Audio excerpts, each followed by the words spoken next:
Hello dear students, welcome back to organised knowledge channel. और आज की जो वीडियो है उसमें हम डिस्कस करेंगे worksheet number 29 for class 9th, विषय विज्ञान है। और ये वर्कशीट आपके लिए 15 सितंबर 2021 के लिए शेड्यूल की गई है।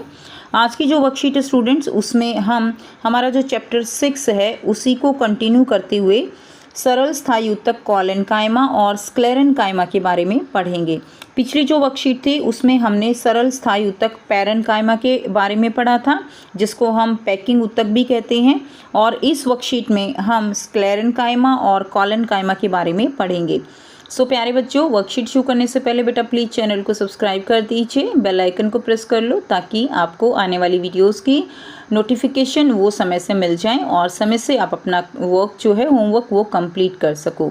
So now let's start. सरल स्थायी ऊतक का पहला प्रकार क्या है? पैरेनकाइमा।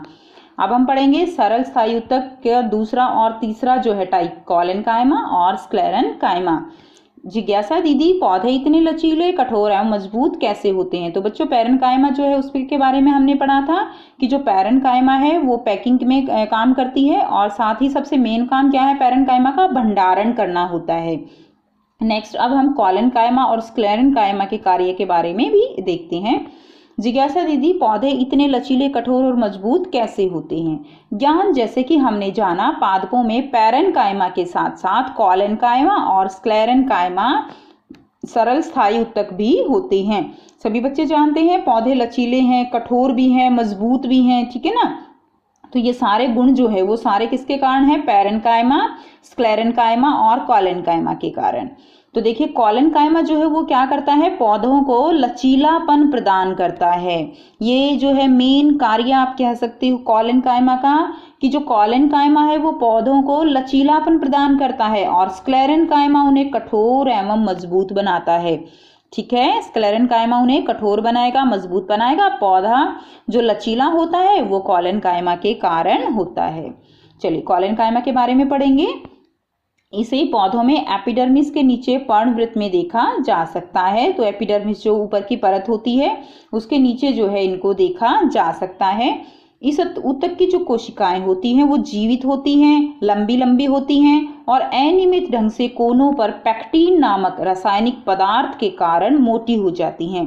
तो देखिए बच्चों, लास्ट जो पैरेनकाइमा हमने पढ़ा था कि उनके बीच में रिक्त स्थान ज्यादा होता है, लेकिन जो कॉलेनकाइमा होती है उनके बीच में रिक्त स्थान जो है वो कम होता है। आप जो है देख सकते हो, ये भित्ति जो है इसकी मोटाई जो है ये कोनों से क्या हो जाती है? मोटी मोटी हो जाती है, जिसके कारण इसके बीच में रिक्त स्थान जो है वो पैरेनकाइमा से कम हो जाता है। ठीक है, किस रासायनिक पदार्थ के कारण ये मोटी हो जाती है? पैक्टिन, ध्यान रखेंगे, पैक्टिन नामक रासायनिक पदार्थ के कारण ये मोटी होती हैं तथा कोशिकाओं के बीच जो है वो बहुत कम स्थान होता है।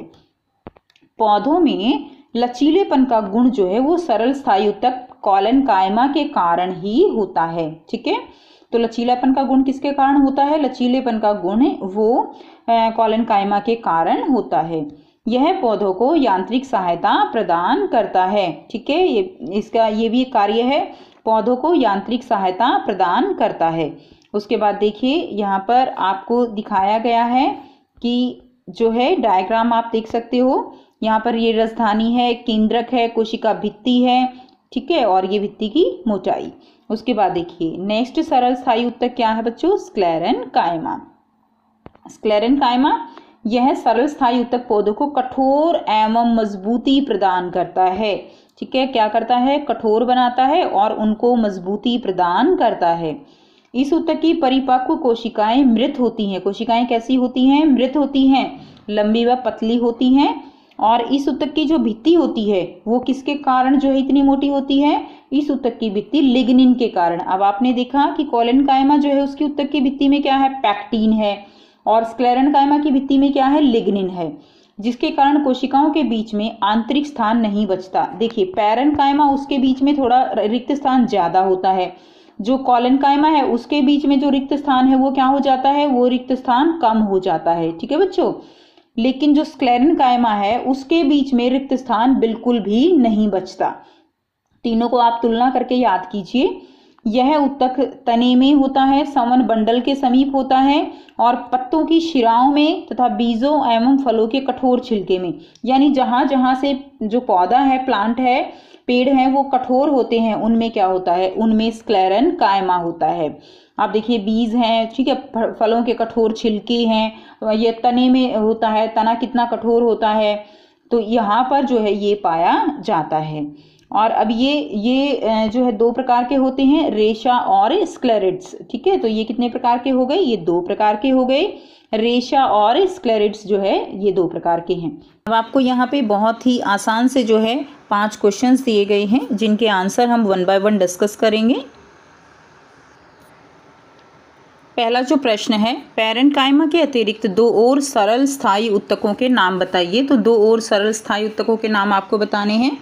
देखिए क्या दिया गया है, पैरेन्काइमा के अतिरिक्त 2 और सरल स्थायी उत्तक स्क्लेरेन्काइमा और कॉलेन्काइमा हैं।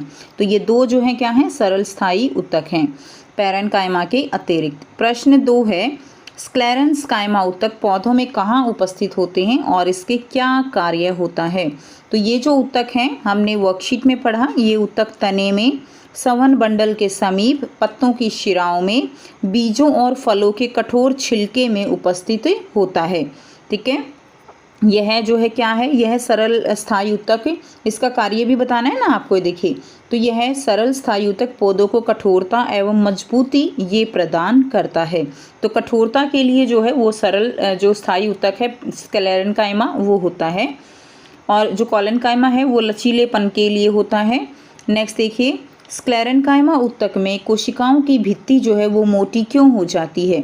तो स्क्लेरेन्काइमा उत्तक की भित्ति लिग्निन नामक रासायनिक पदार्थ के कारण मोटी हो जाती है, जिससे कोशिकाओं के बीच आंतरिक स्थान वो नहीं बचता, और इसी कारण जो स्क्लेरेन्काइमा उत्तक है उसकी कोशिकाओं की भित्ति जो है वो मोटी हो जाती है। प्रश्न 4 है, कॉलेन्काइमा उत्तक पौधों में कहाँ उपस्थित होते हैं और इसका क्या कार्य होता है। कॉलेन्काइमा उत्तक को पौधों में एपिडर्मिस के नीचे पर्णवृत्त में देखा जा सकता है। कॉलेन्काइमा उत्तक पौधों को लचीलापन तथा यांत्रिक सहायता प्रदान करते हैं, ठीक है। तो लचीलापन और यांत्रिक सहायता वो कॉलेन्काइमा के द्वारा जो पौधे हैं उनको प्रदान की जाती है। नेक्स्ट देखिए, प्रश्न 5 है, स्क्लेरेन्काइमा और कॉलेन्काइमा उत्तक में अंतर जो है वो आपको बताना है। तो इसके लिए आप टेबल बनाकर भी कर सकते हो, और अगर आप चाहो तो ऐसे भी लिख सकते हो, बट अंतर जो है कोशिश किया कीजिए कि आप अंतर को हमेशा टेबल बनाकर कीजिए, ठीक है। सो देखिए पॉइंट 1 है, इस उत्तक की परिपक्व कोशिकाएं मृत होती हैं। स्क्लेरेन्काइमा, इसकी कोशिकाएं कैसी होती हैं, इसकी कोशिकाएं मृत होती हैं। दूसरा है, इस उत्तक की भित्ति लिग्नन नामक रासायनिक पदार्थ के कारण मोटी हो जाती है। तीसरा, यह पौधों को कठोरता एवं मजबूती प्रदान करता है। नेक्स्ट देखिए, कॉलेन्काइमा, इस उत्तक की कोशिकाएं जीवित होती हैं। सेकंड, इस उत्तक की कोशिकाएं पेक्टिन नामक रासायनिक पदार्थ के कारण मोटी होती हैं। थर्ड है, यह पौधों को लचीलापन प्रदान करता है। तो ये जो है किसके बारे में होगा, ये कॉलेन्काइमा के बारे में आप लिखोगे। सो ये थी आपकी आज की वर्कशीट। आई होप सभी स्टूडेंट्स को ये क्लियर है। कोई भी डाउट है स्टूडेंट्स तो आप पूछ सकते हो। वीडियो अच्छी लगी तो प्लीज़ लाइक कर दीजिए, शेयर कर दीजिए और चैनल को भी सब्सक्राइब कर लीजिए। So thanks for watching. मिलते हैं नेक्स्ट वीडियो में नेक्स्ट वर्कशीट के साथ। Take care.